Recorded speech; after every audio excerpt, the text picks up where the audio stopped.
La bonne idée du jour, elle est signée Viscap. Bonjour Guillaume Lafont. Bonjour. Bienvenue, vous êtes le cofondateur de C'est Viscap ou Visacab? On dit Viscab. Viscab, voilà, je ne me suis pas trompé. Plateforme qui permet de mesurer l'impact carbone des projets de construction. C'est comme ça qu'on peut présenter votre entreprise? C'est ça, on va raisonner projet par projet, mais aussi à l'échelle de l'ensemble d'une production. Quand on va accompagner par exemple un opérateur immobilier, il s'intéresse à ce que chaque projet soit conforme d'un point de vue carbone, mais aussi que l'ensemble de sa production puisse être analysé pour avoir une vision industrielle de ces sujets. Ouais. Vous l'avez créé quand? Et puis surtout, au moment où vous créez Viscab, est-ce que ça existe? Est-ce que c'est totalement novateur?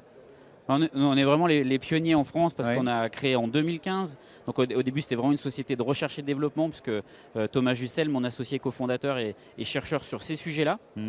Ça fait partie vraiment des gens qui creusent ces sujets-là dans la recherche publique. Puis ensuite, on a fait un transfert technologique. Et à partir de 2020 et notre première levée de fonds auprès de la Caisse des dépôts et consignations et de AO PropTech, on a basculé en modèle logiciel SaaS, Software as a Service. Ouais. Voilà. Donc qui est proposé à vos clients. Comment ça marche? Allez, il faut rentrer des données précises, vous allez récupérer les données dans les entreprises. Je pose volontairement une question totalement béotienne. En fait, c'est exactement ça. Pour pouvoir faire des calculs carbone, il faut les données sources, il faut les informations sur les matériaux. Elles sont faciles à trouver? En fait, au départ, il n'y en a pas parce qu'on est au tout début des projets, donc on veut pouvoir comparer des stratégies. Donc ça, c'est la force de Viscap, c'est de pouvoir proposer des solutions dès le début des projets. Et puis plus on avance dans le projet, plus le projet est défini. Donc on va essayer de faciliter la collecte de cette information de projet qui peu à peu se construit, se précise. Et puis ça va jusqu'au chantier. Et là, il faut récupérer les bons de commande sur les chantiers pour pouvoir faire ce qu'on appelle à la fin des études de recollement et faire un calcul carbone qui est le plus proche possible de ce qui a été livré. Ouais. Mais alors, est-ce que c'est facile d'utilisation même quand on n'est pas un spécialiste de l'analyse du cycle de vie? C'est ce qu'on s'attache à faire le plus possible au quotidien. La vision qu'on a avec Thomas et avec toute l'équipe, c'est qu'il ne s'agit pas de recréer de nouveaux métiers experts, mais c'est plutôt de développer des outils qui sont intuitifs, qui sont faciles à prendre en main pour que les acteurs de la construction, qui sont déjà là, les promoteurs, les ingénieurs, les architectes, puissent s'approprier ces sujets, pouvoir les actionner. Et donc nous, notre job, c'est de rendre ces phénomènes complexes enfin utiles et accessibles à n'importe quel type d'acteur. Ouais. On a parlé dans cette émission de la réglementation, de la RE 2020. L'outil, la plateforme que vous proposez, ce logiciel, il permet justement au secteur de répondre à ces enjeux réglementaires? Tout à fait, donc on est agréé par le ministère, on fait partie des outils qui sont agréés pour pouvoir répondre à la réglementation de 2020.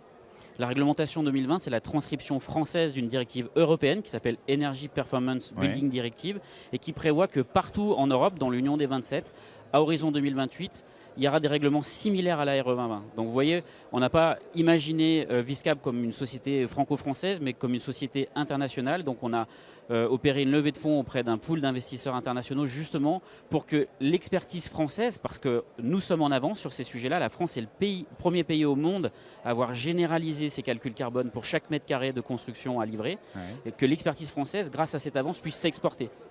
Donc aujourd'hui, nous, on a des investisseurs allemands, danois, belges, japonais, mexicains, américains, justement parce qu'ils ont identifié que les Français en étaient en avance et qu'on allait, si on créait un champion français, sans doute créer un champion européen, voire mondial. Est-ce que ça veut dire que vous êtes déjà présent sur ces marchés-là? Alors, on n'est pas présent dans tous ces marchés-là. Cette année, en fait, nos produits peuvent être utilisés à l'international, mais on va couvrir plutôt une dizaine de marchés plus précisément d'ici la fin d'année 2025. On y va aussi pas à pas, c'est-à-dire qu'il ne faut pas partir trop tard, mais il ne faut pas partir trop tôt parce que sinon, on crame beaucoup de cash. Et en fait, ce qu'on voit, c'est que tant que la réglementation n'est pas suffisamment mature, qu'il n'y a pas d'obligation de compter, les acteurs, ils anticipent, mais pas trop, quoi. Donc voilà, on essaie de se servir de tout ce qu'on a acquis comme expérience sur le marché français pour ensuite industrialiser ça, le passer à l'échelle déjà européenne. Merci beaucoup, merci Guillaume Lafont et bon SIPCA, bon salon de l'immobilier. Merci beaucoup. Bas carbone. Voilà, c'est la fin de ce numéro de Smart Impact, cette spéciale immobilier. Je vous dis à très vite, à demain, tiens, sur les antennes de Be Smart for Change.